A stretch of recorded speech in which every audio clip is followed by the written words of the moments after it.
대형 최면의 마지막 수업을 시작하기에 앞서서 먼저 짧은 영상을 하나 보고 오셨으면 합니다.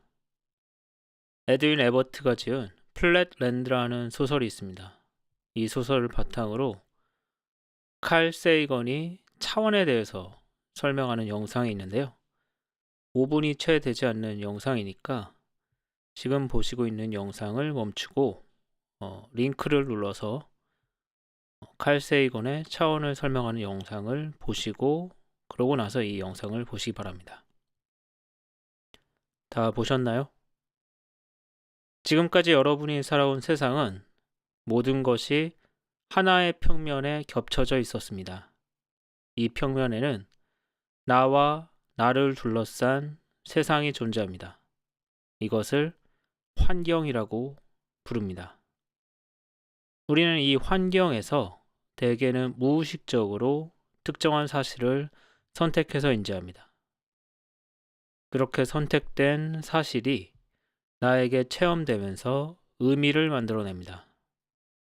이 의미는 나를 또 다른 행동으로 이끌고요. 이 행동이 환경과 상호작용하면서 환경의 반응을 만들어내면서 또 다른 사실을 만들어냅니다. 그렇게 새로운 의미가 또 만들어지고요. 이렇게 사실과 의미가 반복되게 되면, 중첩되게 되면 맥락이 형성됩니다. 반복에 의해서 만들어진 맥락은 단단한 구조물로서 맥락의 내부에서는 부수기가 굉장히 어렵습니다. 이런 맥락이 개인에게 뇌재되거나 사회의 이데올로기가 되면은 이를 가치라고 부릅니다. 개인과 사회는 다양한 가치들로 구성이 되어 있으며 한 사람 또는 한 사회의 정체성은 크고 작은 가치들의 결합을 통해서 규정됩니다. 그래서 당신은 누구입니까? 어떤 사람입니까? 라는 질문을 들었을 때, 또는 대한민국은 어떤 나라지? 일본은 어떤 나라인가요? 라는 질문을 하면은 이렇게 주관적으로 규정된 가치들을 늘어놓게 되는 것이죠. 이 가치들은 고정되어 있지 않고 끊임없이 그 중요도가 변화하면서 조립과 해체를 반복하게 됩니다. 대화형 최면을 배우기 전까지는 이 모든 것이 하나의 차원에서 구분 없이 뒤죽박죽 뒤섞여서 고정되어 있었습니다. 그래서 나라는 존재도 나를 둘러싼 세상도 굉장히 당연하게 규정되어 있는 고정불변한 평면으로서 존재하였습니다. 그리고 우리는 상황의 변화에 무의식적으로 반응하고 자신이 갖고 있는 패턴을 반복하면서 대개 피해자가 되어서 반응하는 자가 되어서 살아왔습니다.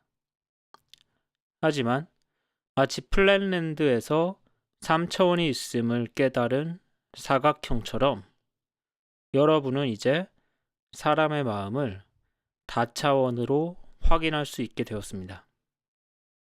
환경에서 시작해서 사실, 의미, 맥락과 가치, 그리고 정체성에 이르기까지 다양한 수준으로 세상을 인식하고 영향을 미칠 수 있는 전략과 전술, 그리고 그라운드 룰을 배웠습니다.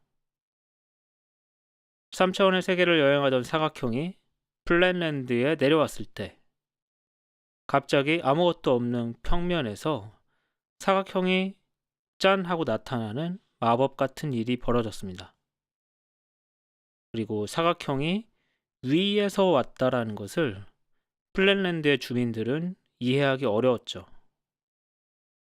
그런 것처럼 대화형 최면을 일상생활에서 경험하고 내가 사용하는 체험이 반복될 때 평범한 사람들은 이해할 수 없는 마법과 같은 삶이 여러분 앞에 펼쳐집니다. 밀턴 에릭스는 사막의 마법사라는 별명으로 불리웠습니다. 그가 애리조나 피닉스에서 보여줬던 상담과 치유 사례는 평범한 사람들한테는 이해할 수 없는 어떤 마법과 같은 일이었습니다. 하지만 기존의 이해를 벗어난 차원의 구조와 체험을 알고 나면은 우리에게 시간과 공간이 일상생활인 것처럼 에릭소니안 최면도 더 이상 마법이 아니라 일상생활의 삶으로서 우리에게 여겨질 것입니다. 강의는 이것으로 끝이 아니고요. 에릭소니안 대화 최면의 영역에서 새롭게 추가되는 내용이나 구조, 전략과 전술의 정교화가 더 이루어지게 되면은 언제든지 추가 업데이트 강의가 무료로 제공될 예정입니다.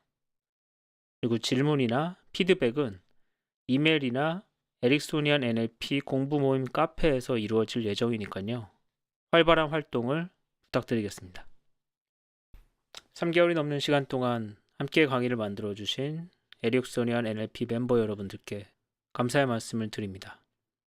그리고 이 강의를 듣는 모든 분들이 마음이 누리는 삶이 함께 하시기를 바랍니다. 감사합니다.